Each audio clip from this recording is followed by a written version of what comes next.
Agora sim. Entrou? Ó, agora tá me ouvindo? Ó, Tô agora ouvindo bem. deu. Eu brinco que dá esses problemas com essas grandes empresas aí, Facebook, Google, às vezes eles têm problema com tecnologia, então a gente está perdoado quando a gente também tem. É verdade, é verdade. Falou com a gente, né, do agro. O pessoal do agro não tá muito ligado na tecnologia, não. Eu, pelo menos, com essas questões de Tá. Instagram, redes sociais, eu sei o básico. Eu também. Tá dando um ruído, não sei se tem algum aparelho de som aí perto. Não, melhorou um pouco agora? Agora sim, Melhorou. agora tá perfeito. Talvez foi o posicionamento aqui do celular. Maravilha. Bom, primeiramente, obrigado aí por aceitar esse convite dessa primeira live do ano que a gente está promovendo, né? Uhum. Para falar de um tema que está cada vez mais corriqueiro e talvez aí uma última fronteira, uma última horizonte aí, que é alcançar aí a se proteger dessas incertezas. Então, muito obrigado por aceitar o convite. Tu tá falando de onde, como é que tá o clima aqui? A gente está com uma seca bem severa. Então eu já queria saber onde é que tu tá e como é que tá aí. E bem-vinda. Matheus, obrigada pelo convite mais uma vez. Em nome de toda a Grifato também. Prazer estar aqui falando um pouquinho sobre gestão de risco, né? Sobre hedge, como se proteger dessa volatilidade do mercado, que está inclusive assustando bastante os pecuaristas, né? A gente era acostumado com um boi um pouco mais calmo, digamos assim. Há alguns anos atrás, o boi era considerado até uma poupança, né? E hoje em dia a gente não consegue ver esse modelo de pecuária mais. Então, é sempre um prazer estar aqui para falar sobre o mercado pecuário, sobre rede, sobre como auxiliar o produtor aí a se proteger contra toda essa volatilidade que está no dia a dia aí do mercado. É, Legal. Sem dúvida nenhuma, vai ser muito enriquecedor aí falar contigo, conhecer um pouco do trabalho de vocês aí e da expertise aí que vocês têm para compartilhar conosco. obrigada. Começando, Laura, a gente está passando aí nos últimos anos, mas eu acho que já vem talvez bastante tempo que tem evoluído bastante a pecuária, com a intensificação, com as margens mais estreitas, com o profissionalismo. Eu acho que isso confunde até um pouco com a história da Grifato, mas eu gostaria que tu contasse um pouco da história da Grifato, da tua história, né? Como a gente foi parar aqui para o pessoal do Rio Grande do Sul, que é o nosso público, né? Como é que surgiu, como tu foi parar e o que que faz a Grifato? Maravilha. Essa perguntou também a localização. Eu estou aqui em Uberlândia hoje, né? Eu sou veterinária de formação, vou começar um pouquinho pela minha história e conto até como que eu entrei aqui na Grifato. E um pouco de toda a história da Grifato, que permeia muito até com a minha história pessoal também. Mas eu tô aqui em Uberlândia, eu sou veterinária, né, de formação, mas sempre tive um interesse muito grande em mercado financeiro, em negócios mesmo, né? Não tanto aquela parte da veterinária técnica, de clínica, cirurgia. E aí, durante a faculdade, eu já comecei a mexer meus pauzinhos ali, a pesquisar um pouco mais, a fazer cursos ligados ao mercado financeiro, pesquisar um pouco mais sobre o mercado em geral, entender um pouco o que era hedge, o que era proteção, como eram formados os preços, né? E aí entrei como estagiária numa empresa de gestão de risco mesmo, de consultoria. Então toda a minha carreira foi pautada em consultoria e em gestão de risco, permeando aí também em projetos de consultoria mais estratégicas. Já fiz alguns projetos de coordenação de cadeia, de verticalização de cadeia, voltados mais para essa área, até mais voltado para o marketing, né? Então, pensar no que o consumidor final quer, como entregar esse produto para o consumidor final e ir voltando na cadeia, trabalhando aí para produzir realmente um produto que atenda essa demanda, né? Então, já fiz alguns projetos ligados a essa área também de consultoria estratégica, mas meu cerne assim, sempre foi mais voltado para a gestão de risco. Já trabalhei com gestão de risco de grãos, mas há mais de um ano e meio estou aqui na Agrifato, dedicada mesmo ao boi. E aí a Agrifato, já entrando um pouco na história da Agrifato e por que permeia muito com a minha, eu até contei isso para a Lígia quando a gente se falou, a primeira vez para eu entrar aqui na empresa, eu vi uma palestra dela e eu achei sensacional, assim, o trabalho, achei muito bacana, né?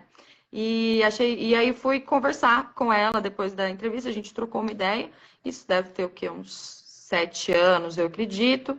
Naquele momento, não levamos assim uma parceria para frente. Enfim, eu estava imagino que quarto período da faculdade, ela estava pegando mais estágio curricular, e aí fui para outras empresas, depois trabalhei em gestão de risco em outras empresas, em mais 2 empresas de consultoria também. E aí surgiu a oportunidade da Grifato para vir aqui me dedicar mais a essa parte de boi. Eu sou apaixonada, assim, pecuária, né? Minha família é toda de pecuaristas também, então está desde o berço, está no sangue mesmo. E estou aqui há quase 1 ano e meio já, tentando trazer o melhor para os nossos clientes e como que é a nossa forma de trabalho, né?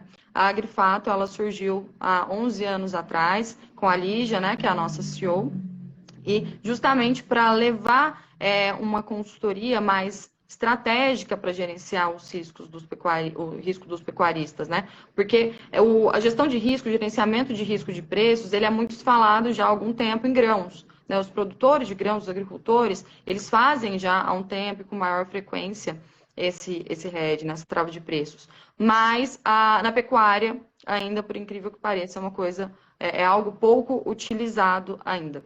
Então, a ideia da Lígia era justamente trazer, né, essa nova abordagem para o pecuarista, né? Então, a Agrifato, ela surgiu mais voltada para essa parte de consultoria. Com a evolução, nós fomos montando, estruturando outros produtos aí também.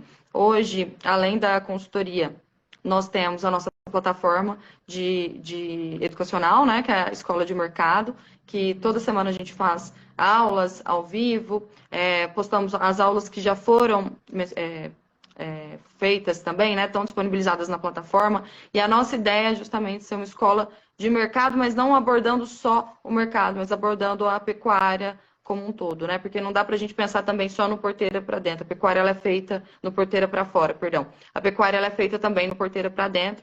Então, a nossa ideia é justamente trazer essa abordagem holística e trazer o máximo de conteúdo de qualidade para o produtor rural aí poder cada vez se profissionalizar mais e ganhar, né, também uma competitividade maior no mercado.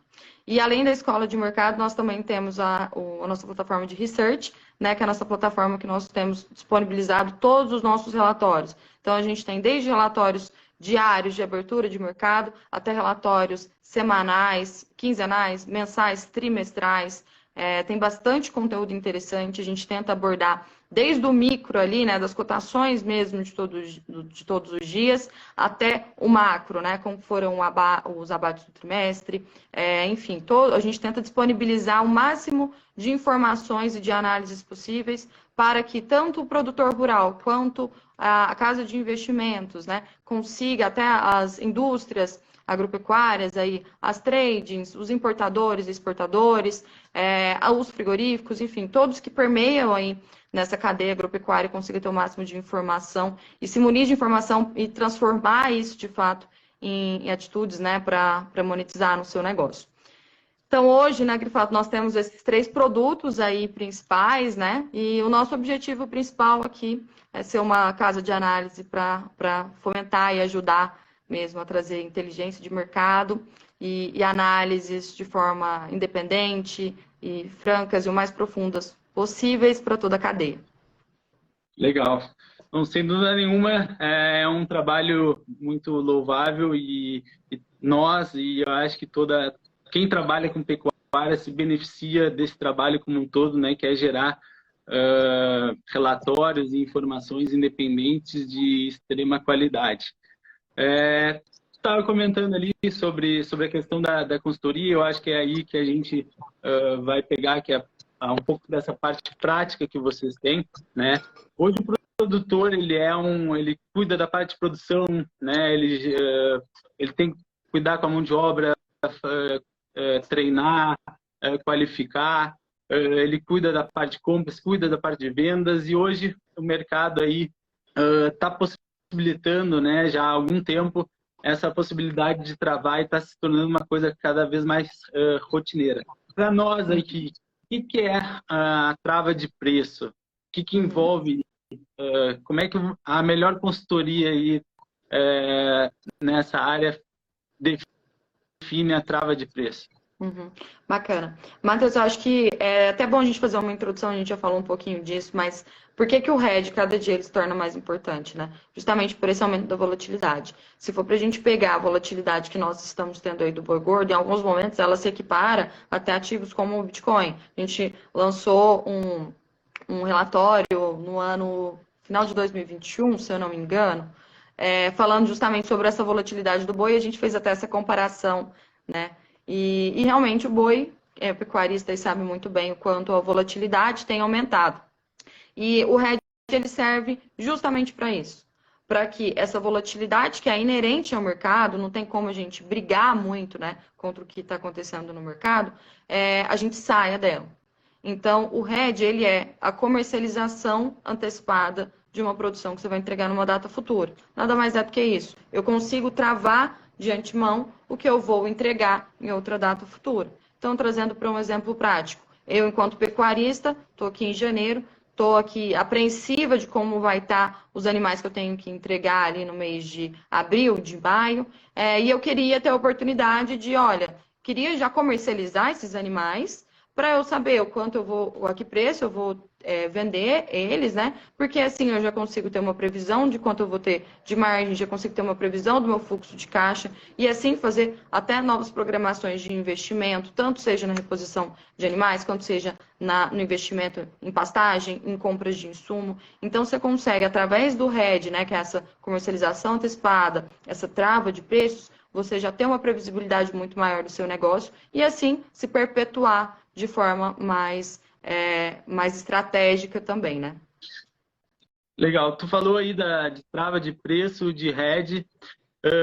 Quais são as ferramentas, né, falando sobre a proteção de preço, né? Quais são as ferramentas hoje disponíveis que podem ser utilizadas pelo produtor?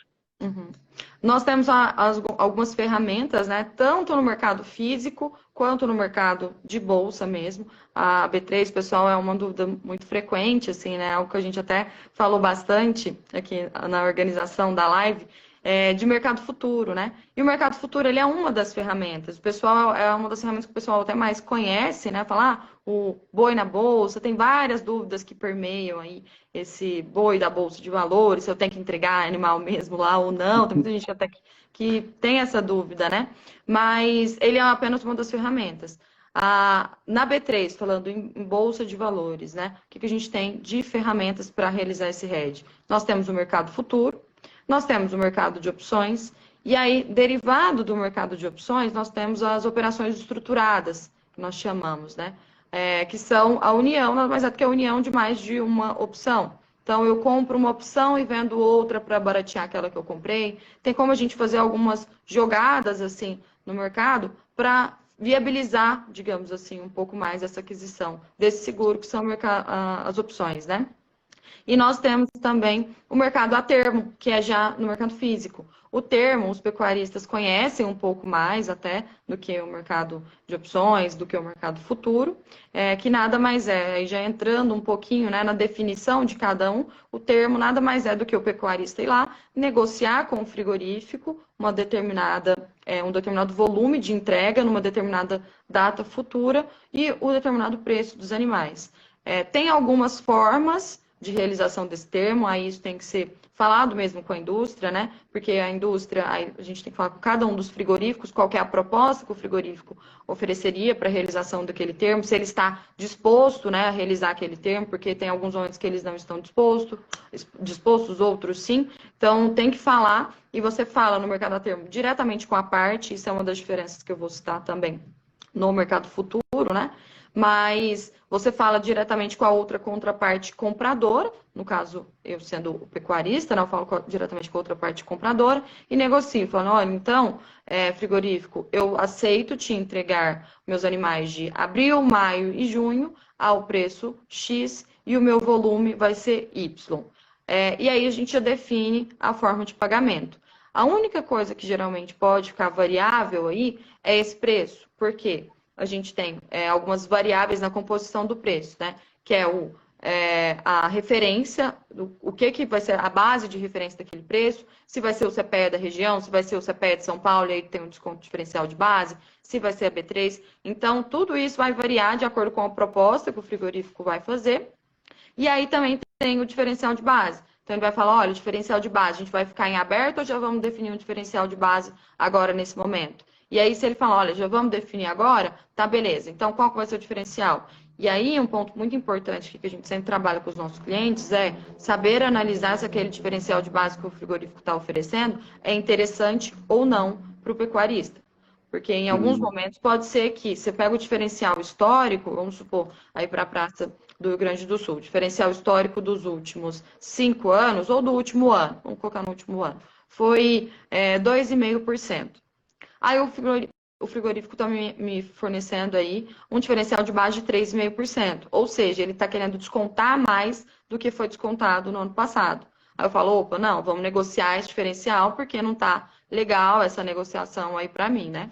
Então, é muito importante também ter aí esse parâmetro do diferencial de base.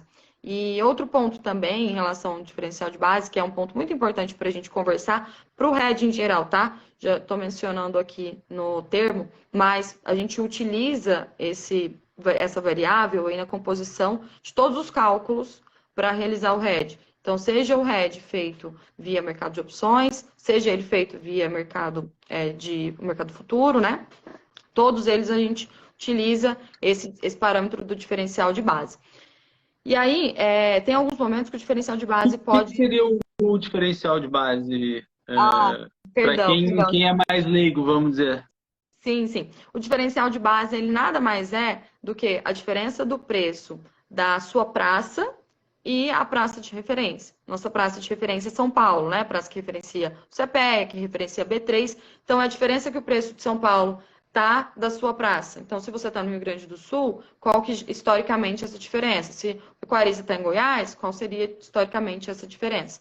Então, seria um conceito bem básico mesmo, mas às vezes é um nome chiquezinho, o pessoal não pode entender muito. Mas é basicamente isso. Entendi. E tu estava comentando, então, com base nesse diferencial de base e o valor futuro, é feita a estratégia, né? Eu queria que tu falasse um pouco das diferenças entre o mercado futuro, o mercado de opções e o mercado a termo, né? O que tem sido mais utilizado e por que quando se utiliza uma ou por que não utilizar a outra? Maravilha. Cada ferramenta tem seus prós e seus contras, né? No mercado a termo, que a gente estava comentando agora, tem um ponto positivo, né? Que você não tem custo nenhum para realizar aquela operação. Então, é só você ir lá negociar com o frigorífico e os seus animais já ficam negociados no mercado físico também. Então, não tem nenhum problema aí na entrega desses animais, em você ter que, em algum momento, negociar e não ter frigorífico querendo comprar naquele momento. Talvez as escalas estejam muito alongadas, como a gente, inclusive, viu aí em agosto, setembro, a gente estava com escalas bastante alongadas no Brasil. Então, pode ter esse problema aí na hora de entrega de animais. E no mercado a termo, você tem esse ponto positivo que não tenho nenhum custo para fazer essa negociação com o frigorífico. E eu já estou com a negociação dos meus animais no físico. Quando eu falo no físico, é os meus animais de fato, o boi, né? Ali, de fato, negociados. Então, ponto positivo da negociação a termo. Qual que é o ponto negativo da negociação a termo? O risco de inadimplência, né? Que é basicamente o risco de crédito que você dá quando você faz uma negociação, porque você pode entregar para um frigorífico, você combinou de entregar com ele o pagamento em 30 dias no mercado a termo, você vai acumulando aquele valor ali e o frigorífico não te paga. Então, esse é um risco que você tem no mercado a termo, mas ele também é computado, né? Em outras operações também. Isso pode acontecer numa negociação hoje, a maioria das negociações no Brasil estão sendo feitas com 30 dias, né? Então, isso pode acontecer em outras negociações spot, digamos assim, também. Mas é um risco que a gente computa. E o outro risco também, que é muito atrelado a isso, é o frigorífico não querer receber. Então, ele fala, olha, não, o boi abaixou ou querer renegociar, o boi, perdão, Mesmo com o contrato a termo. mesmo mesmo com o contrato a termo. Obviamente, isso é feito via contrato mesmo, né? Tem todo Tem uma multa. Tem uma multa, mas em alguns momentos é até viável, dependendo do boom que o boi dá, dependendo do quanto o boi cai, pode ser viável para o frigorífico não pagar, não comprar aquele animal naquele preço. Vamos supor que ele fechou ali com o pecuarista 350, o boi foi para 250. Pode ser viável para ele pagar a multa e comprar no mercado spot. Então, esse é um outro risco, né? Que é o risco de não recebimento, de não entrega ou não recebimento, aí dependendo da parte que se encontra. Mas, basicamente, no mercado a termo, seria esses dois riscos que a gente tem. E aí que seriam os prós e os contras, né? Já no mercado futuro, aí eu já vou fazer um apanhado aqui também do que é o mercado futuro, né?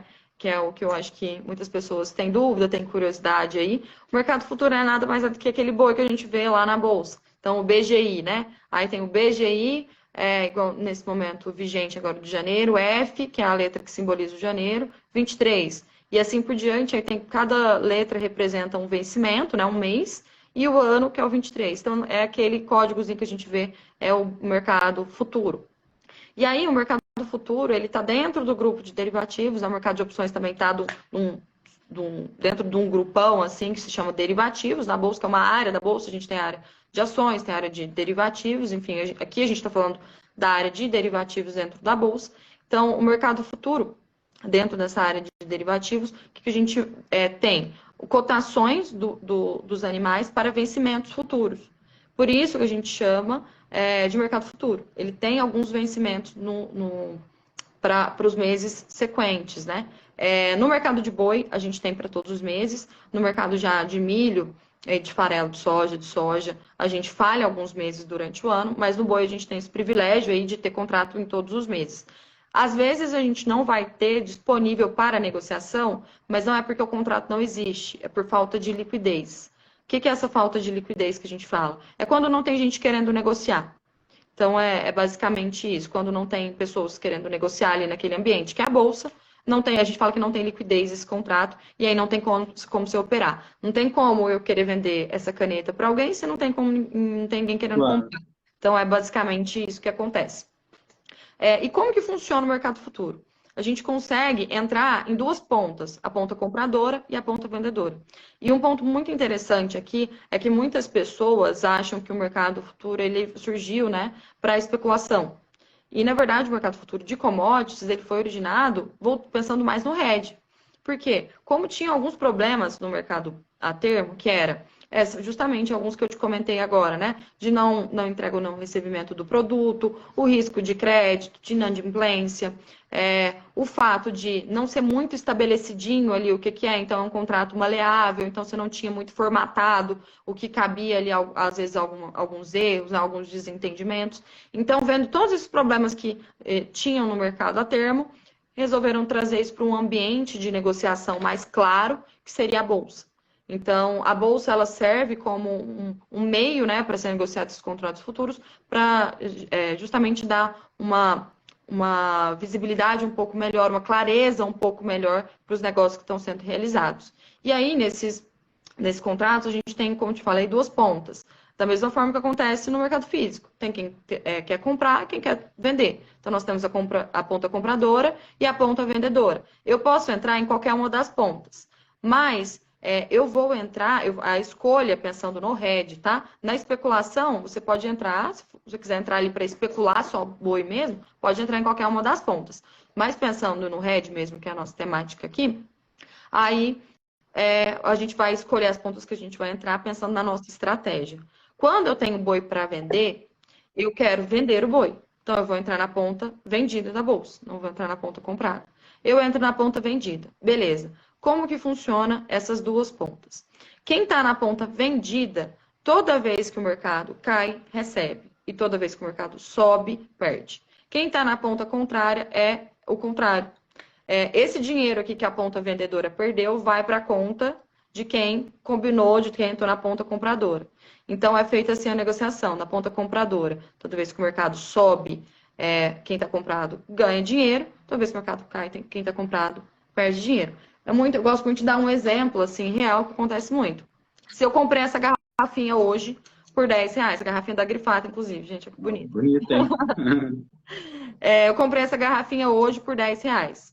Se amanhã eu ver ela no mercado a R$8, eu fiz um bom negócio ou um mau negócio? Se eu Ruim. tô comprado. Ruim? Acho Porque sim. eu poderia ter comprado ela no dia seguinte, R$2 mais barato. Então, se eu comprei, se está de minha posse, quando o mercado cedeu, eu fiz um mau negócio, eu perdi dinheiro. E aí, se eu comprei ela por R$10, eu vou amanhã lá no mercado comprar essa mesma garrafinha, ela tá por 15. Putz, fiz um ótimo negócio. Comprei por 10, tá por 15. Então, eu ganho dinheiro. No mercado é a mesma coisa. Quando eu estou comprada, quando eu estou detentora de um produto, o mercado sobe, eu ganho dinheiro. O mercado cai, eu perco dinheiro.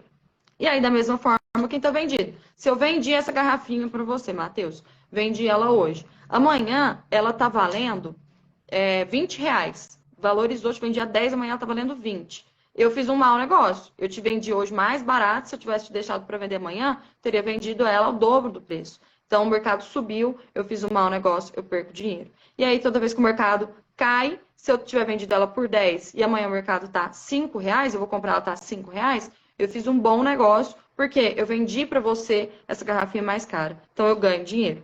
E é a mesma lógica que acontece na bolsa. Então, esse é o basicão, assim, que a gente tem que entender do mercado futuro. Quando o mercado sobe, quem ganha e quem perde. Então, o mercado subiu, ponta compradora ganha, ponta vendedora perde. O mercado caiu, ponta vendedora ganha, ponta compradora perde. Tá. Então, é basicamente, assim, essas duas pontas. Pode falar. Então, eu ia te perguntar, e o mercado de opções que tu tinha comentado. Pra gente concluir, tipo, como que se aplica, né? Porque fica muito vago, assim. Como que, beleza, vendi na bolsa, é um ambiente de bolsa mesmo, quem já entrou aí nesses home brokers, ou já viu aquelas telas, né, cheias de gráficos e tal, de candles, enfim. Quem já viu lá aquele ambiente lá de negociação, o boi ele é negociado lá. E aí, como que isso se conecta com o animal que eu tenho lá no pasto, né? Como que isso vai me ajudar, Laura? Como que eu vou conseguir travar meu animal? Você não tem entrega do animal, tá? É uma negociação de papel exclusivamente. É um negócio mesmo que eu vou fazer ali naquele ambiente de negociação da bolsa. Só que eu faço isso, eu faço todo esse planejamento de hedge, por isso que o planejamento de hedge ele é muito importante, atrelado ao que eu vou comercializar no físico. Então, eu vou lá e pergunto, olha, Matheus, você tem quantos animais para serem comercializados no mês de abril? Você fala, nossa, Laura, eu tenho 800 animais. Então, eu vou travar na bolsa o equivalente a 800 animais, se eu quiser travar os 100%. Aí, isso eu acho que mais para frente a gente pode comentar também, de percentual que a gente pode travar, enfim. Mas, vamos supor que eu quero travar tudo, quero já estar tudo vendido, os meus animais, para se preocupar com o preço. Aí, eu vou lá, travo 100%, o equivalente aos 800 animais que eu tenho para vender no mês de abril. Como que isso vai me ajudar? Se o mercado eventualmente cair no mercado físico, a bolsa tende a acompanhar também, principalmente naquele mês. Aí eu vou entrar, quando eu for fazer a operação, eu vou entrar lá na operação de bolsa para o mês que eu tenho que vender meus animais. Então, se meus animais vão ser abatidos em abril, eu vou entrar no contrato de abril. Como eu falei, temos vários contratos, né? Cada mês tem um contrato. Então, eu vou lá e entro no contrato de abril. Entro na posição vendida no contrato de abril. Aí, beleza. Tá, o mês está correndo e tal. Nossa, o boi começou a despencar, caiu de 280 para 260. Perdeu R$20. Isso acontece tanto no físico quanto na bolsa no mês vigente. Então, quanto mais vai se aproximando ali do vencimento daquele contrato, né? Porque hoje, se eu já quiser entrar lá para vender meu animal no mês de abril, eu já consigo. Mas às vezes ele varia um pouco no decorrer do tempo. Né? Mas conforme ele vai se aproximando ao vencimento, que a gente fala, né? Que é realmente aquele mês que vai ser executado, mais vai se aproximando, mais vai convergindo o valor que está na praça referência, que é de São Paulo, né? O CPEA de São Paulo, com a Bolsa. Então, o preço lá final da Bolsa do mês de abril, nesse exemplo que a gente está dando, no final de abril, o preço que está lá na tela, ele tem que ser convergente, ele tem que ser parecido, bastante próximo à média dos últimos 5 dias do CPEA. Então, ele é correlacionado com o CPEA. Por isso que ele tem uma validação. E aí, depois eu vou comentar isso com o diferencial de base, como que a gente desconta isso também. Mas, basicamente, como que a gente faz? Eu vejo isso, falo, ó, esse preço na bolsa está interessante para mim, eu desconto aquele diferencial de base, então, vamos supor que eu falo de um boi com diferencial de base de 10%, tá? É um estado que tem um diferencial de base de 10%. Se lá na bolsa está 300, eu diminuo R$ 30, seria um boi de 270. Tá? Eu faço essa conta para eu entender o quanto eu estaria vendendo o meu animal no físico. Porque se o animal lá em São Paulo tiver 300, isso significa mais ou menos um animal de 270 em São Paulo. Claro que esse diferencial a gente pega um histórico, então é algo que fica em aberto, por isso que o RED ele não tem como a gente cravar exatamente o valor, tipo, vai ser R$ 270,30. Não tem como, porque tem diferencial de base que ele é flutuante, digamos assim. Só que a gente consegue ter ali uma referência interessante para a gente. Então, eu vou lá, falo esse patamar de 270 para mim, aqui na praça do Rio Grande do Sul, estou dando esse exemplo, mas Rio Grande do Sul não é 10%, né? Mas aqui na praça do Rio Grande do Sul vai ser esse patamar de preços. Então, eu vou lá, travo. Se o boi começa a cair em São Paulo, ele tende a cair nos outros estados do Brasil. Isso pode mudar, pode cair menos ou pode cair mais, mas ele tende a cair nos outros estados do Brasil. Então, ele está caindo lá no Rio Grande do Sul e ele está caindo em São Paulo também. Automaticamente, a bolsa vai cair também, vai se ajustar ao CPEA. Toda essa queda, se eu não tivesse feito o RED e o boi tivesse saído de 300 para 270, eu teria perdido todo esse valor de R$ 30. Se eu não tivesse feito nada, só teria perdido no físico, estaria comercializando em abril meus animais, R$ 30 mais barato. Só que como eu fiz essa trava na bolsa, todo esse movimento de queda que aconteceu no mercado, eu peguei. E aí vocês lembram que quando estou vendido, tudo que o mercado cai, eu ganho? Ganhei esses R$ 30. Eu ganhei esses R$ 30 no mercado financeiro, não foi na venda do meu boi lá no físico, foi no mercado financeiro. Sim. E aí eu vou utilizar esses R$ 30 para me ajudar a compor o caixa, né? Como se eu adicionasse isso no caixa mesmo, uma venda R$ 30 mais cara do que eu vendi no meu animal no físico. Então, eu vou lá, da mesma forma, vou comercializar meus animais com frigorífico a um valor mais barato, só que esse valor que eu ganhei na bolsa me auxilia para comercializar ali esses animais no físico. E por isso que é um valor interessante, e é por isso que na venda do futuro, quando a gente entra vendido no mercado futuro, eu travo aquele preço mesmo. Eu estabeleço aquele preço lá de 300 que eu travei na bolsa, é um preço interessante para mim. Porque se eu pegar o valor que eu no caso 300 em São Paulo, mais 270 em São Paulo. Se eu pegar o quanto o mercado caiu e somar esse valor, vai dar exatamente aquele valor que eu travei na bolsa. E aí esse é o mercado futuro, que a gente faz essa... Pode falar, Matheus. Não, pode. Não, tu está falando são ajustes, né, que são diários, né, e tu estava comentando antes, tem que fazer um aporte, né? Tu tem que ter capital para colocar no... Seria Exato. Por essa linha a questão de vantagem e desvantagem em relação ao mercado de opções? Perfeito, exatamente isso, Matheus. Que o mercado futuro, né, ele tem de vantagem para a gente? Você consegue travar exatamente o preço do seu animal, né? Isso é uma vantagem, mas pode ser uma desvantagem também. Quando o mercado cai muito, é uma vantagem, porque, nossa, travei num patamar bem mais alto, então ótimo para mim.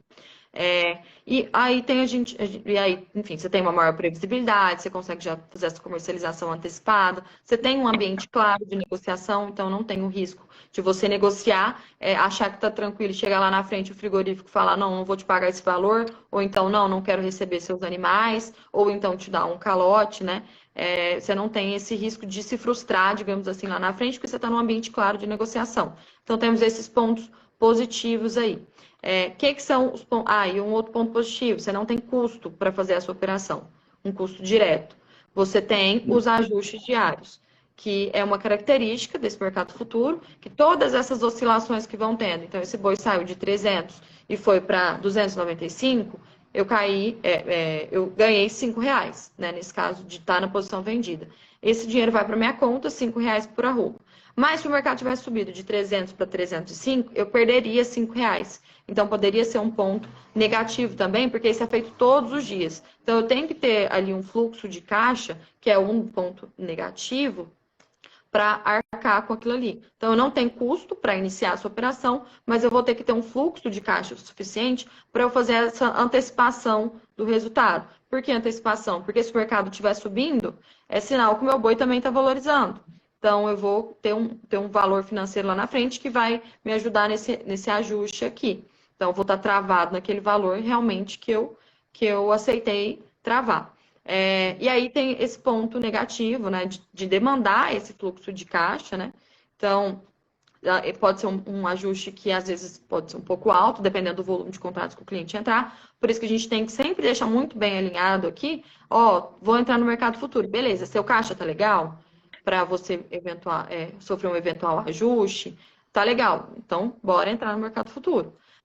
E aí tem a margem de garantia, né? Que foi o que você comentou. A margem de garantia, ela nada mais é do que um calção, né? Esse calção é um dinheiro que você deixa ali, é similar à calção de você vai alugar um apartamento também, né?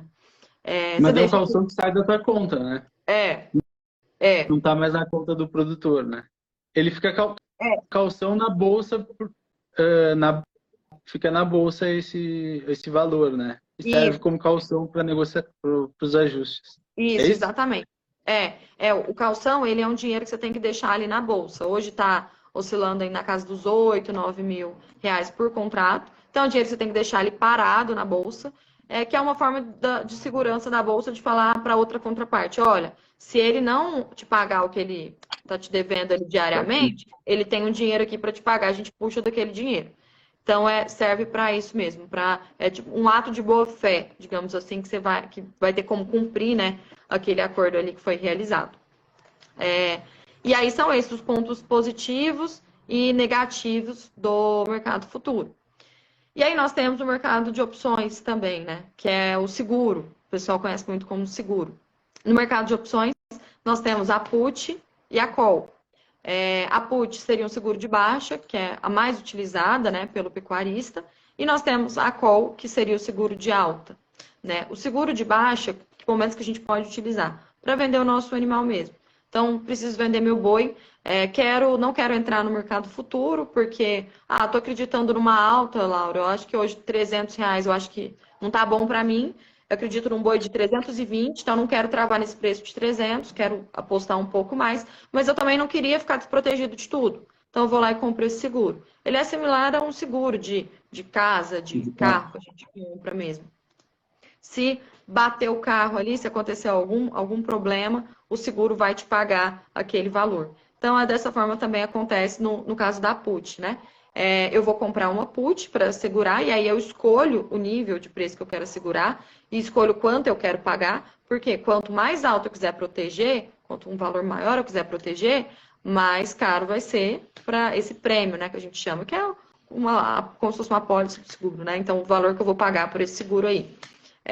Quanto mais baixo, mais barato. Pode ser. Sim. Então, mas esses valores são baseados no CPE daquele mês lá, do futuro daquele mês. Exatamente. Ele é linkado, digamos assim, com o mercado futuro, né? Os mesmos preços ali, o preço que está referenciando o contrato de janeiro, fevereiro, março é o mesmo preço do mercado futuro. A gente utiliza ele como base e aí a gente escolhe os níveis de seguro que a gente quer ter. É a mesma coisa no carro, quero um seguro contra tudo, quero um seguro contra furto, quero um seguro contra perda total, ou quero um seguro mais básico. Sim. A gente pode escolher isso também, dependendo do quanto a gente está disposto a pagar por isso aí. Entendi. E em que momento se protege, né? Tu falou aí que os contratos eles estão com finalização em todos os meses, né? Quanto de antecipação, né? Vamos usar o exemplo. Eu imagino que vocês, nesses momentos de queda, vocês devem receber bastante ligação aí. Faltando um mês, eu tenho um boi que vai ser vendido daqui a um mês ou daqui a 3 meses. Quando é que faz essa proteção? Então, essa proteção, você pode começar a fazer ela desde que tenha liquidez nos contratos, né? Porque até hoje, até o termo nos frigoríficos hoje, eles são muito baseados no que a gente está vendo na bolsa, né? Então, eles pegam o que está ali de referência na bolsa, aí depende, como eu falei no início ali, de negociação, mas depende do que está, eles são muito ligados aí ao que está acontecendo na bolsa. E aí, eu, para momento, a partir do momento que eu tenho liquidez no mercado de bolsa, eu já consigo fazer essa proteção. Quando é um momento perfeito, digamos assim, é quando a gente linka o melhor momento com a análise de mercado. Então, por isso que a gente está sempre aqui monitorando, né, o tempo inteiro, analisando o mercado, para tentar travar. Então, a gente tenta sempre alinhar ao melhor momento do mercado com a melhor estratégia para o cliente. Por quê? Alguns clientes podem falar, não, Laura, eu não quero, né, uns pecuaristas aí podem falar, não quero travar, quero apostar numa alta, como eu te dei o exemplo agora. Então, mesmo às vezes estando num patamar que a gente acredita ser interessante para uma trava, ele vai optar por não travar. Então, é a opção dele mesmo. Agora, já um cliente que gosta de trabalhar um pouco mais travado, um pouco mais protegido, o mercado deu liquidez, a gente já pode começar, se a gente acredita que aquela análise é interessante, aquele momento do mercado é interessante para fazer as travas, a gente já pode começar a operacionalizar isso aí. Então, um exemplo aqui. Nós estamos falando dos animais do primeiro semestre de 2023, desde meados de outubro do ano passado, com os nossos clientes. Quando foi tendo liquidez, a gente já foi ligando o radar, olha, está tendo liquidez, pode ser bons momentos para a gente começar a operacionalizar, e aí a gente vai fazendo isso de forma percentual, né? Então, muito raramente a gente faz essa trava de todos os animais que vão ser comercializados num único momento, porque é muito mais difícil a gente acertar o olho da mosca do que fazendo essas travas mais cadenciadas, né? A futurologia ela é complicada, né? Infelizmente ninguém tem bola de cristal. A gente queria muito saber de fato o que vai acontecer no mercado, mas a gente não sabe. Obviamente a gente está aqui com uma equipe super robusta para analisar o mercado a todo momento, né? E tentar traçar as melhores análises e estratégias possíveis, mas a gente em alguns momentos passa por esse problema aí. Então, a gente vai fazendo essas travas de forma cadenciada. A partir do momento que deu liquidez, a gente já consegue fazer média de esses contratos que são mais líquidos, digamos assim, que tem mais volumes de contrato, que são o maio e outubro. O maio e outubro, eles geralmente têm mais volume de contrato, porque são contratos que referenciam a safra e a entre-safra do boi, né? A safra ali meados de maio, isso falando Brasil, né? E a entre-safra meados de outubro. Tá. Tem uma pergunta aqui, eu vou aproveitar aqui. O que é o deu liquidez, né? E daí eu aproveito, geralmente, quantos meses antes começa a dar liquidez para realizar os negócios? Sim. O termo da liquidez que a gente fala é quando o mercado começa a ter negociação. Então, quando tem duas partes ali já querendo negociar naquele mês. Então, ó, deu o contrato de maio, tá com liquidez, significa que tem partes ali querendo fazer negociação para o boi gordo naquele mês. Isso significa deu liquidez, que o mercado está com liquidez, né? E aí, quantos meses antes, como eu te falei, esses contratos que são mais referências, igual maio, outubro, às vezes a gente consegue já começar a negociar ele com 6 meses de antecedência até. Alguns contratos que são não tão referência, digamos assim, por exemplo, o maio a gente consegue negociar muito mais do que o abril hoje. O contrato de maio a gente consegue negociar com muito mais facilidade do que o mercado de abril, justamente por essa questão de ter mais partes aí querendo negociar maio do que no abril. E aí o de maio a gente não tem tanta liquidez, né? E o de abril a gente já está com mais liquidez, mesmo abril, perdão, faltando menos tempo, né? Faltando aí 3 meses só do que o contrato de maio. Então, isso depende de contrato, mas via de regra, sem ser esses contratos que eu te falei que são mais referências, aí cerca de 3 meses, por aí, a gente já consegue ter operacionalizar bem, fazer essas operações de forma mais assertiva. Legal. Quais dessas ferramentas o pessoal tem mais utilizado? O mercado a termo, o mercado futuro, as opções? É difícil porque varia muito de pecuarista. Os pecuaristas, eles têm uma tendência ao mercado a termo, por ser mais comum, né? Mais se fala mais tempo do mercado a termo do que esse mercado de bolsa. Bolsa ainda para a maioria assim, dos brasileiros, é algo que não é tão comum do dia a dia, a gente não estuda isso na escola, né? Agora com as redes Sim. sociais isso até está mais comum, né? É mais fácil de você aprender o que é uma bolsa de valores, o que não é, como se opera, enfim. Mas geralmente os pecuaristas preferem ou o mercado a termo ou put, que seria o seguro, né? Opção. Então, isso é o mercado de opções. Justamente porque o mercado futuro, ele tem aquele risco de ajuste, né? Que é quando o mercado sobe, o mercado cai, corre o risco de você ter que aportar um dinheiro ali no mercado financeiro. E aí isso gera um desconforto no pecuarista. O pecuarista sente que está perdendo dinheiro, sendo que na verdade é só uma antecipação monetária que ele está fazendo ali. Mas, via de regra, put, mercado de opções, né? E mercado a termo, que a gente utiliza mais. Legal.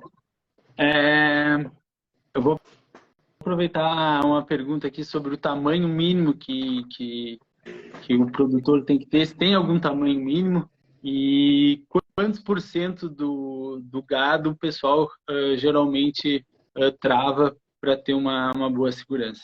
Uhum, ótimo. Não tem um tamanho mínimo de produtor, mas tem um tamanho mínimo de volume, digamos assim. Hoje um contrato na B3, ele representa 330 arrobas. Isso é uma característica também importante. Você não vende o boi, né, o animal fechado ali, você vende a arroba do boi na B3. Então, um contrato, eles, para não ficar só uma arroba, negociando de uma em uma, eles fizeram um conjunto, né, que a gente chama de contrato, e um contrato equivale a 330 arrobas. Então, para você comercializar, você tem que ter no mínimo 330 arrobas para iniciar aí essas operações.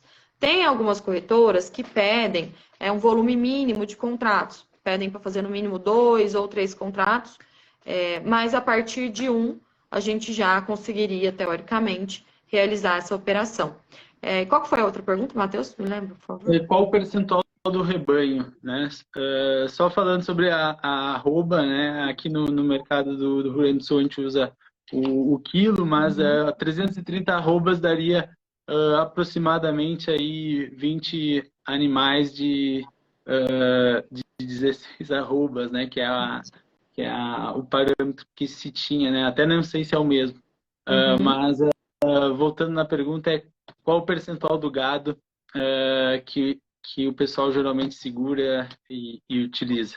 Então, isso vai muito do que a gente estava falando, até falando do quanto o pecuarista ele está com apetite para ir para o risco ou para ir para o mercado, né? Desprotegido, assim. Sim, Tem pecuaristas que gostam de proteger um volume menor, assim, digamos 30%, 40%, e já tem pecuaristas que preferem proteger tudo. Então, preferem trabalhar tudo travado, porque, olha, eu já sei quanto que eu vou ganhar mesmo, prefiro deitar a cabeça no travesseiro e dormir com tranquilidade do que ficar pensando se a roupa vai subir ou se vai cair.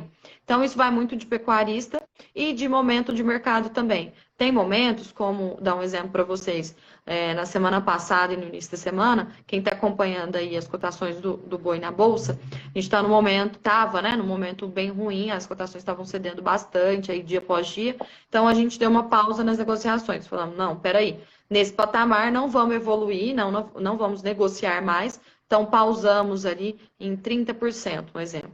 E aí os contratos, caso venham a subir mais, que é o que está acontecendo agora, né, após algumas notícias que nós tivemos positivas ontem e hoje, aí nós retomamos a trava. Então, isso varia muito de pecuarista e de momento de mercado. Se o momento do mercado tiver, se a gente tiver uma análise que o boi tende a cair além daquilo que está hoje, a gente indica travar um percentual maior. Se a gente acredita que a análise do mercado é muito mais altista, opa, vamos travar menos então, porque se eu acredito que o boi vai subir muito mais, não justifica eu estar travando a um preço mais baixo aqui agora.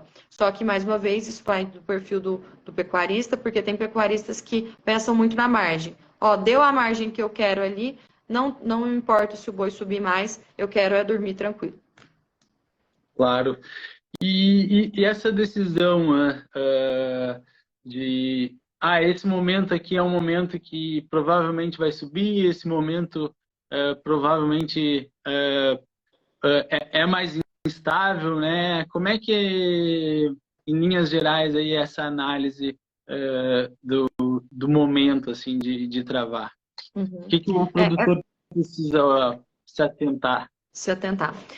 Eu gosto muito de falar que a análise de mercado, né, ou a precificação do boi, ela é dada por uma balança ali entre oferta e demanda. Então, em momentos que você está com uma demanda maior e uma oferta menor, o preço tende a subir. Em momentos que você está com uma oferta maior e uma demanda menor, que é o que a gente está vivendo agora, o preço tende a cair. Então, é essa balancinha aí de oferta e demanda que nos dá a precificação, e é justamente isso que a gente tem que olhar, né, que o produtor tem que olhar para entender um pouquinho o que está acontecendo no mercado. Então, no ponto de vista da oferta, né, de animais, a gente tem que analisar as escalas dos frigoríficos, se as escalas estão alongadas ou não, porque, via de regra, escalas mais alongadas significa que os frigoríficos estão com conforto para comprar animal, eles estão com facilidade para comprar animais, né? E eles estão com conforto também, porque se eles estão, digamos assim, com o estoque deles ali de produto que eles precisam comprar preenchido, ok? Não tem por que eles ficarem procurando, né, estarem sedentos aí por comprar, fazer outras compras de animais no mercado, isso acaba influenciando aí nos preços. Da mesma forma que se as escalas estiverem mais encurtadas, isso aí também vai influenciar no frigorífico estar mais sedento por animais e acaba influenciando aí, levando a uma alta de preços. E da mesma forma, a gente tem também ciclo pecuário, que é algo que a gente fala bastante aqui na Grifato, né? O ciclo pecuário existe e ele tem força sobre a cadeia, principalmente no que tange a oferta. E a mão da oferta, ela geralmente é mais pesada do que a mão da demanda. Tanto que a gente viu aí, 2022 foi um ano que mostrou bem isso pra gente, né? A gente teve um incremento de 6% no abate total de animais, derivados, né, dessa questão do ciclo pecuário. A gente está entrando numa fase de baixa aí do ciclo pecuário, né? O ciclo pecuário, só para fazer um resumo geral para o pessoal aqui, ele nada mais é do que uma dinâmica de toda a cadeia pecuária mesmo, em que você começando ali por um animal, numa circunstância em que você vão começar pelo produto, inicialzinho ali, o bezerro, né? É uma roda mesmo, então você pode começar por qualquer ponto para explicar ele. Mas começando num contexto de um bezerro. O bezerro caro, que é um bezerro que a gente viu há um tempo ali atrás, ele faz com que isso tenha um estímulo na criação da cria, né, na atividade de cria. Então, os pecuaristas falam, nossa, meu produto aqui, que é o bezerro, tá bom, tá me dando uma margem, o pecuarista é incentivado, né, a focar ali na cria. Isso começa a fazer o quê? Retenção de animais, né?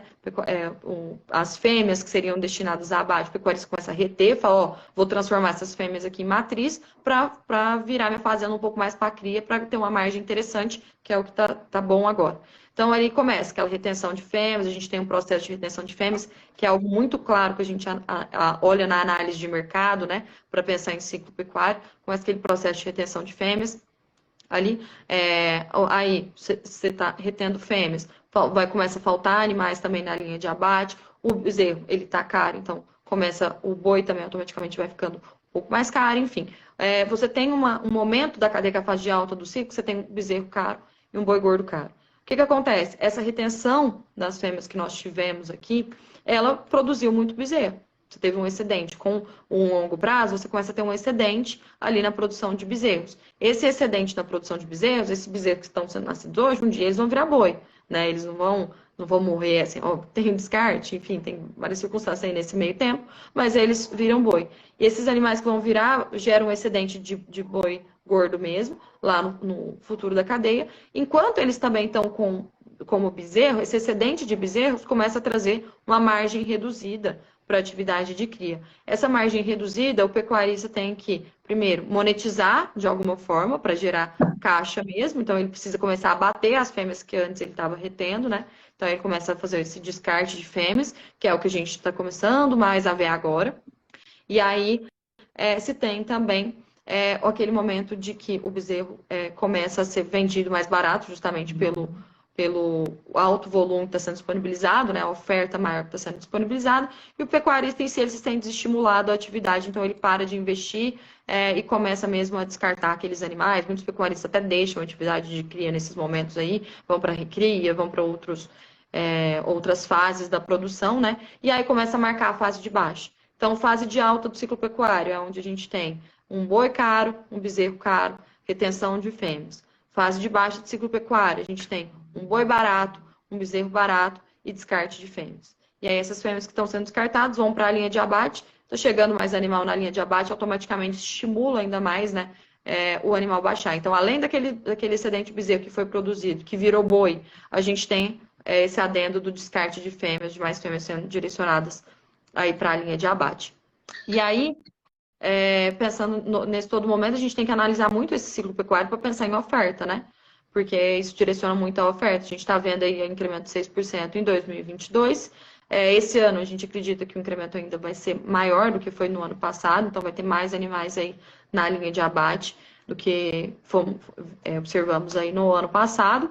E são, acho que eu acredito, um dos pontos principais aí que a gente tem que analisar quando falamos em oferta.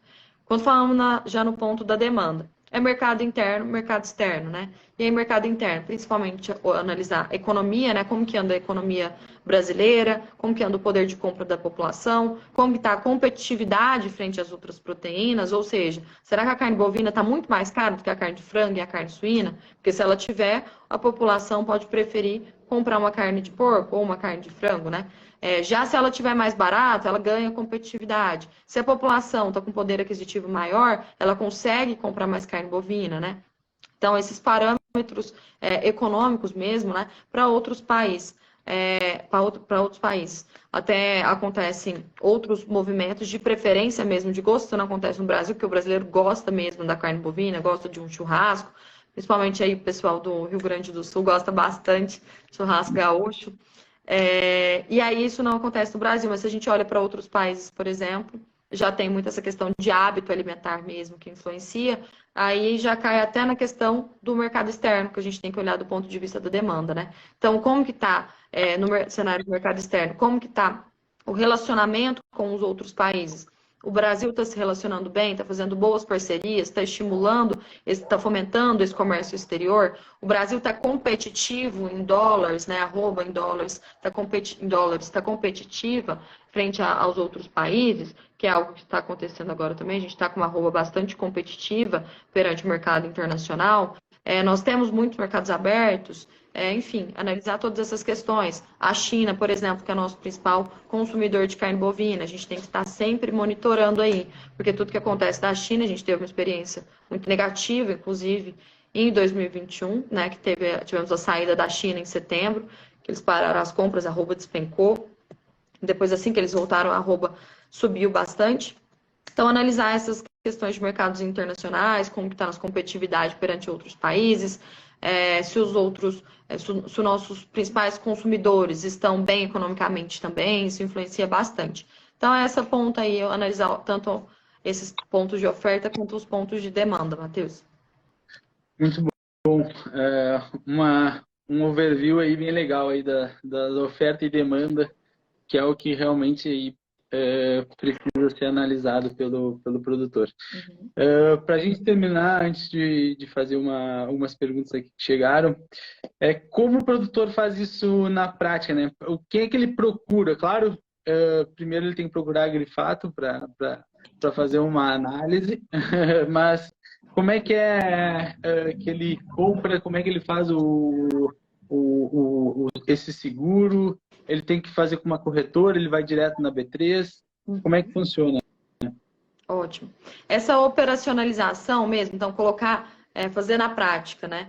Beleza, definimos toda a estratégia, né? Que é muito importante. O que a gente vai, qual que é o percentual que a gente vai travar dos animais abatidos para cada mês? Qual que é o valor que eu acho interessante para eu vender? Quanto que é o diferencial de base? Qual a operação que a gente vai entrar? Fez todo esse planejamento, definiu tudo ali, o que a gente vai fazer, como que a gente vai estruturar esse RED, vamos para a prática. Primeiro passo, procurar um assessor de investimentos, né, uma corretora. Aí tem várias corretoras, tem o BTG, tem a XP, tem a Necton, tem várias corretoras aí que estão disponíveis no mercado, a Nova Futura. E aí você escolhe uma corretora, escolhe um assessor de investimento, que é quem vai te atender ali, né? E aí você começa a operacionalizar. O assessor, ele ajuda bastante também. A gente faz muito esse trabalho de intermediação aqui entre o pecuarista e o assessor. Então, a gente já deixa tudo mastigadinho. O pecuarista só chega lá para dar a ordem, né? Que é quando o pecuarista fala, olha, eu quero entrar neste contrato, eu quero entrar em X volume neste contrato, né? Nesse vencimento aí. E aí, ele abre a conta, tem que passar alguns documentos lá que são exigidos pelas corretoras. Hoje até bem fácil, inclusive, eles conseguem abrir a conta até digitalmente, baixa o aplicativo e faz essa abertura de conta. Eles pedem alguns documentos, pedem para tirar foto, aquelas questões Sim. todas lá, é bem prático. E aí você pode, se você já tiver um assessor ali de sua confiança, você pede lá para aquele assessor te auxiliar. Se não, até a própria corretora já te direciona para algum assessor automático. E aí, todas as vezes que você vai fazer uma operação, deseja fazer uma operação, você aciona seu assessor, fala, olha, quero entrar no contrato de abril, que é um exemplo de contrato que a gente está conversando, né? Quero entrar no contrato de abril, num volume no vencimento de abril, perdão, num volume de 4 contratos. Aí eu vou falar isso para ele, aí eu posso dar essa ordem. Isso se chama dar ordem. Quando eu passo para o corretor o que eu quero fazer, o volume que eu quero fazer, para qual mês. Eu basicamente vou ter que falar isso. Qual mês de vencimento que eu quero entrar, qual que é o volume que eu quero entrar, qual operação eu quero entrar, se vai ser via mercado de opções, né? Se eu vou querer uma put, ou se eu vou entrar via mercado futuro, e qual o preço, qual que é o patamar de preços que eu vou querer entrar. E aí, eu falando isso para ele, eu estou acionando a ordem. Essa ordem automaticamente é lançada na B3. Se o preço que eu estiver solicitando, por exemplo, no mercado futuro, estiver muito fora, por exemplo, eu estou querendo vender um boi a R$300, mas o mercado está a 290, não vai sair. Ninguém vai querer comprar meu boi a esse preço. Então, esse contrato não sai. E aí fica lá, aí o corretor volta para mim e fala, olha, seu contrato não saiu. Quer dar uma ordem no patamar de 290? Que aí vai sair o contrato. E aí, esse auxílio aí os corretores fazem, né? Dá para operar via home broker também. O que é o home broker? É o pecuarista operar sozinho. Tem alguns pecuaristas que sabem mexer bastante com bolsa também, mas o home broker ele dá para a gente fazer mais no mercado futuro. O mercado de opções é um pouco mais complicado, porque a gente tem que fazer a cotação dos prêmios lá, né? Que é o preço do seguro. Então, eu tenho que cotar, e esse preço do seguro pode variar de corretora para corretora. Então, é importante fazer aí uma sondada de como estão os preços também. E o mercado a termo? O mercado a termo é baseado... Perdão, pode terminar. Não, é direto com os frigoríficos? Tem um intermediário? Quem pode fazer isso? É diretamente com os frigoríficos. Geralmente, os compradores, eles já falam ali se está disponível ou não o mercado a termo, e aí tem uma equipe, geralmente, de head, né? Então, o comprador vai te passar para essa equipe de head do frigorífico, e aí eles vão te auxiliar aí nessas travas, te fazer a proposta de trava. Então, olha, Matheus, eu te ofereço aqui como proposta de termo, você travar no patamar X, a referência vai ser B3, o diferencial de base vai ser Y, o diferencial já vai estar travado, e o seu preço final vai ser isso. Você concorda ou não? Concordou? Vocês assinam isso contratualmente ali e está feito o negócio a termo. Nós aqui da Grifato, nós temos parceria, não é que é parceria, mas nós temos contato mais direto pelo grande volume de clientes que a gente tem com alguns frigoríficos, o que acaba facilitando um pouco mais o acesso para a realização. Então, eu mesmo, às vezes, falo com os frigoríficos, intermedio esse termo para o meu cliente para facilitar a negociação. Porque a gente estava observando que, algumas vezes, um pecuarista que era um pouco menor não tinha tanto acesso ao termo e um pecuarista grande conseguia fazer esse termo. Então, a gente fez um pouco essa intermediação e está fluindo bem aí, graças a Deus. Que legal. A gente teve algumas perguntas em relação ao mercado aqui do Rio Grande do Sul, né? Até o André comentou sobre entrega do física, né? Que na verdade não tem exatamente essa entrega física, né? Ele é todo online. E ele comentou ali sobre o risco de base, que é uma coisa que ali a gente comentou. E o Biratã também perguntou se vale a pena fazer e por que não fazem aqui no Rio Grande do Sul. Eu queria um overview aí de qual é a recomendação aqui para o mercado. Realmente, o Rio Grande do Sul não tem uma cultura tão grande de rede, né? muito por esse descasamento, eu acredito, das estações aí de quando seria a safra, entre safra. No restante do Brasil, a gente tem uma safra ali meados de maio, junho, né, que é quando a gente tem um maior volume de animais sendo entregues, por condições de pastagem mesmo, né, que pastagens vão ficando um pouco mais escassas, os frigoríficos, os pecuaristas têm que realizar a venda desses animais para que consiga ali ter uma manutenção da fazenda, ter um volume de animais na fazenda um pouco menor e consiga passar pela seca. Isso acontece meados de maio, junho, no restante do Brasil. Já no Rio Grande do Sul, o período é diferente, né? Vai ali para junho, julho e agosto, né? Você tinha comentado do Rio Grande do Sul, que é onde... Que a gente tem os melhores preços em julho, né? E que geralmente a gente tem uma entrada grande de gado aí em outubro. Outubro, novembro, né? Que descasa justamente esse que é o maior problema aí para o RED, porque o outubro, no restante do Brasil, e em São Paulo, principalmente, que é onde é a referência da B3, a gente está no período de entre-safra, que é onde a gente tem os preços melhores. E no Rio Grande do Sul, a gente está no período de safra, digamos assim, né? Que é onde a gente tem maior volume de animais sendo entregues e preços menores. Então, essas questões aí impossibilitam talvez um pouco o RED. Isso é mais um ponto de atenção. Não acredito que impossibilite, tá, Matheus? Hoje eu não estou trabalhando diretamente com nenhum cliente do Rio Grande do Sul, mas eu acredito que dá para trabalhar sim. É só fazer bem planejado. Alguns pecuaristas não têm uma experiência boa com o RED porque não fizeram esse planejamento adequado, não pensaram em qual ferramenta escolher, não pensaram em qual percentual comercializar, no que fica melhor naquele momento ou não. Enfim, eu acho que fazendo tudo isso de forma adequada, alinhando certinho, pensando bem no mercado, né, com essas particularidades, dá para a gente fazer sim. Ainda mais pensando que, se for para a gente pegar o diferencial de base do Rio Grande do Sul, está curto.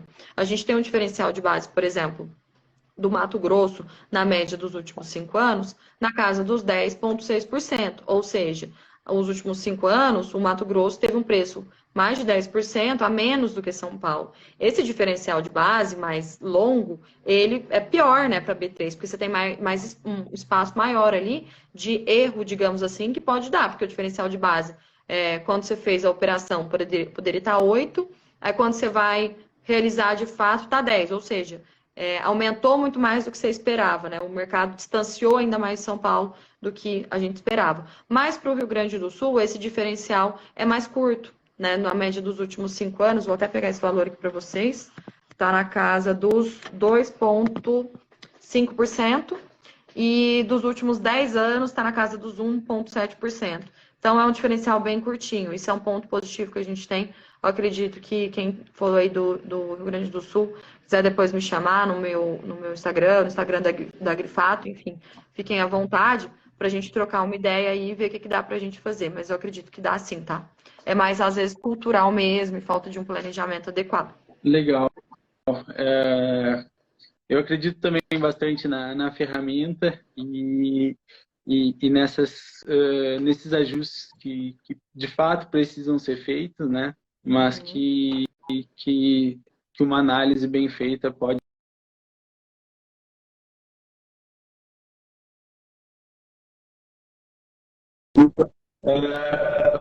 Para a gente terminar, a gente gosta de terminar aí com uma mensagem, um recado prático aí para quem está nos escutando, Laura.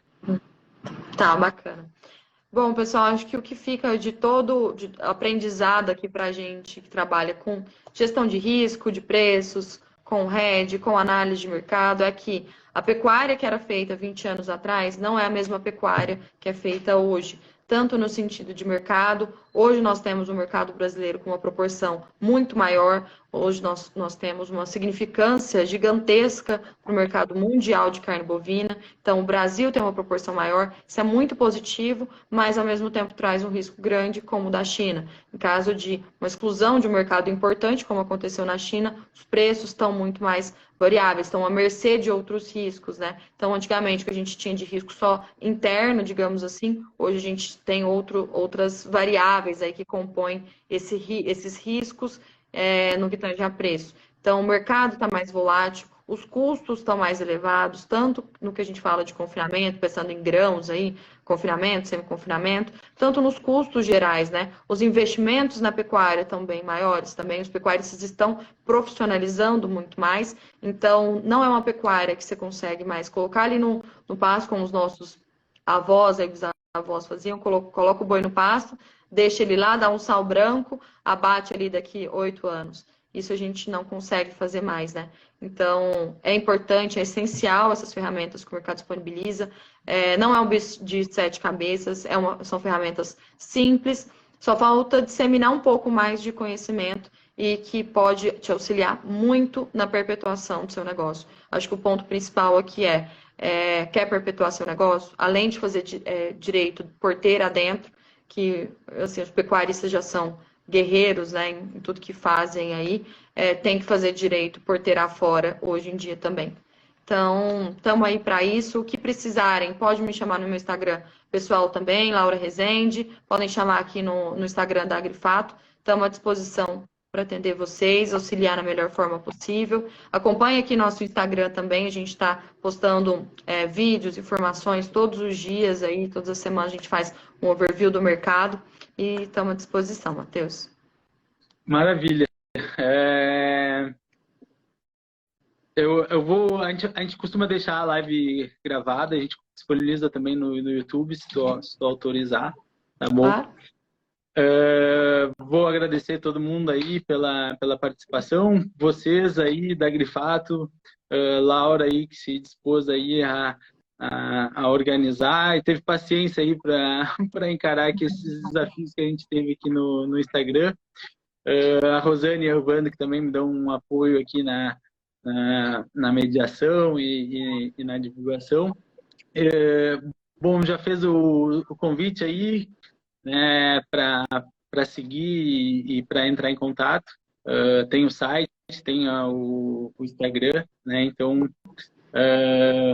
realmente é uma profissionalização, é um mercado que é uma ferramenta, né, que a gente precisa utilizar cada vez mais para caminhar nesse caminho de profissionalizar e de conseguir intensificar, né, porque as incertezas estão ficando cada vez maiores, o spread está ficando maior e sem dúvida nenhuma vai ser um diferencial para quem utilizar.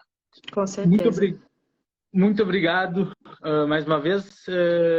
A gente também fica à disposição aí a Central do Boi, né? A gente utiliza bastante aí os dados da Agrifato e estamos junto aí para somar, tá bom? Obrigada. Um abraço. Obrigada pelo convite mais uma vez. Obrigada a todos que assistiram em plena quarta-feira, ficando até 8h30 da noite com a gente para aprender um pouquinho mais sobre o mercado. Estamos à disposição. Um abraço para todos aí. Obrigadão pela aula. A gente fica aqui. Um abração. Abraço, até mais.